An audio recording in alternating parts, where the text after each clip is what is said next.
Welcome! How to navigate triggers and emotional crisis. How to navigate triggers and emotional crisis. Let's center ourselves. Few big breaths into the nose, out to the mouth. Hands for position. I'm keeping my attention in the heart center. Into the nose.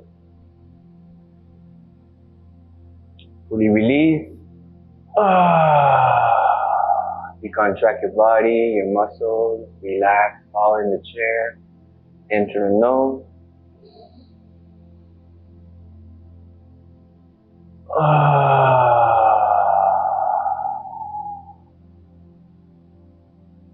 In through the nose.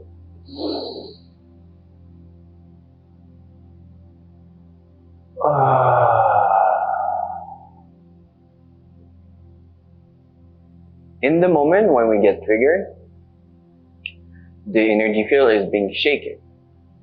There's hidden, subconscious trap emotions that are re-emerging. So those negative vibrations are rising. They're taking over.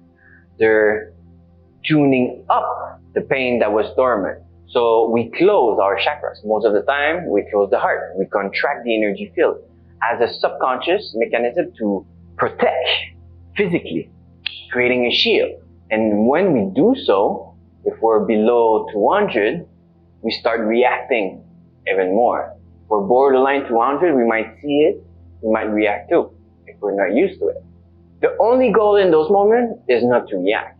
Because if we react, we build up a conflict, an argument, and then it starts eating up. Fire comes in, anger, pointing, battling. The ego is trying to win the argument. Pride is showing up.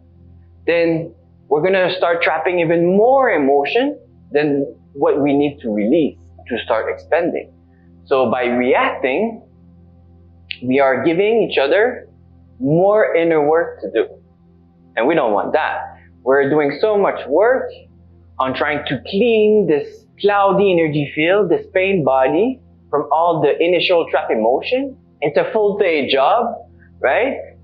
And then something happens, we get triggered and we react, and it's like we add up more work on what we've been working on. So the goal is not to react. The moment that we feel we get triggered, the moment we feel contracted, we close, we don't feel expended, we might feel drained, we might feel having like slight headaches. We're in the moment with that person or whatever situation, we stop. We stop everything that we're doing, because either way, anything that you're going to try to do, if you try to work, if you try to do a project, if you try to have a good conversation with someone, it's never going to go anywhere, because your hamster wheel is going to be running super fast, trying to solve this problem, trying to somehow bring more energy into it, right?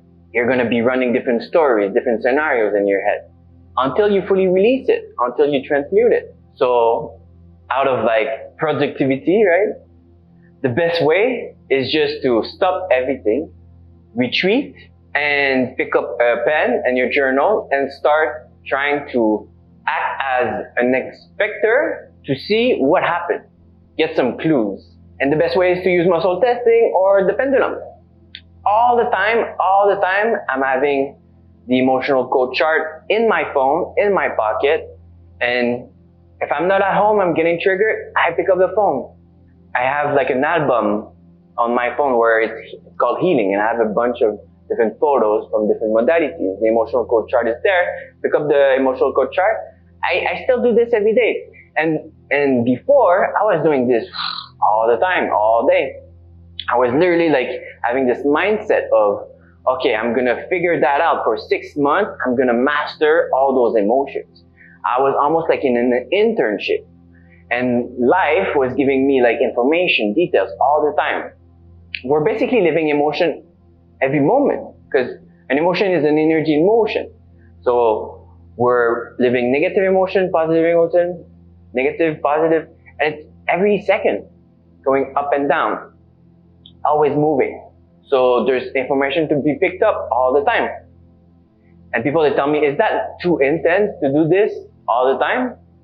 Well, My mindset is like, let's go all in, let's go deep, and I'm gonna master this, and life is gonna be easier later on. And yes, later on, you're not gonna have to do this all the time, because you're gonna be aware of those emotions without scanning them.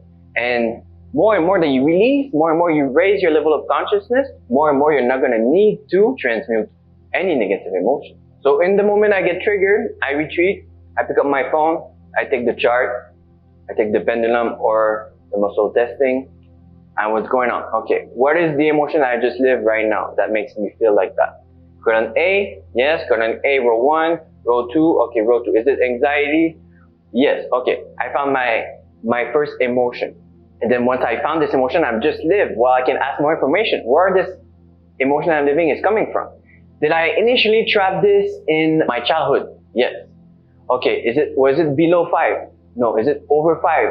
6? Okay, I have 6. Was it linked to my mom? Yes. Was it an emotion that I was empathic to, linked to her process? No. It was my emotion towards her. Okay. Is this emotion of anxiety is mainly affecting my feminine energy or my masculine energy? Is it affecting my feminine? Yes. Okay. And then I can start asking more and more information like that. Another time that I lived a trauma linked to anxiety, below 10. And then I found one, whatever, at 8. Okay, 8 years old. Was it like, in which environment I was? Was it, I was at school? No. I was in my parents' house? No. In my grandmother's house? And as I start like, almost being creative there, searching, inspecting, there's some ideas that pop up in my head. And those ideas are not random. Because we are channeling all the time. So we need to listen to those thoughts in the back of the head. They are download messages, right? And through this process, memories are re-emerging. So this is the process. And as I do all this, I journal. And as we journal, using the pen on paper, there's things that are also emerging. So once I found like the core, like 3, 4, 5 emotion of that trigger, I see, okay, which chakra has been affected? I scan all my energetic centers. And we're going to start seeing the patterns. Somehow, if it's a trigger that affected my self-esteem, like this other person, diminish through his dominant energy, diminish my self-esteem, and I took it personal. Well, it's going to affect my solar plexus, right? I took personal the projection of the others.